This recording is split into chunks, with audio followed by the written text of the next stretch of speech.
Sa number 6, Barangay Kagawad kag operator sang sound system Nakuryente sa covered court sang Barangay Karolan, Kabankalan. Makita sa video ang lalaki nga nagabitin sa trusses sang covered court sang Barangay Karolan sa Kabankalan City matapos makuryente Martes ang gabi. Ang ini nga lalaki nga ginkilala kay alias Jaime amo ang isa sa duha ka mga persona nga nakuryente. Una nga nakuryente kag nahulog amo si alias Jemar, 45 anyos nga kapin duha ka dekada na nga electrician sang Noseco. Antes ini nagpungko bilang Barangay Kagawad. Nagahiwat sang kapiyastahan ng Barangay Karolan kag mayara sila sa ginapatigaan nga basketball game sa sulod sang plaza o galing nag-brown out. Sila ang nag-change power sa generator kag sang nagbalik ng kuryente, tuyo kuntani sang Kagawad nga ibalik sa main power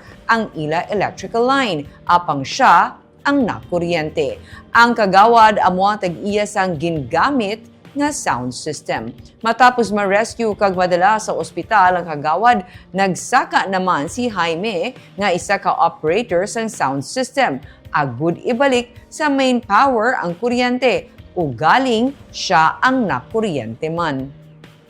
Bangod sa insidente, ginpauntat na lamang ang kahiwatan sa nasambit nga covered court. Sa karon pareho na nga estable ang kondisyon sang Kagawad kag sang operator sang sound system.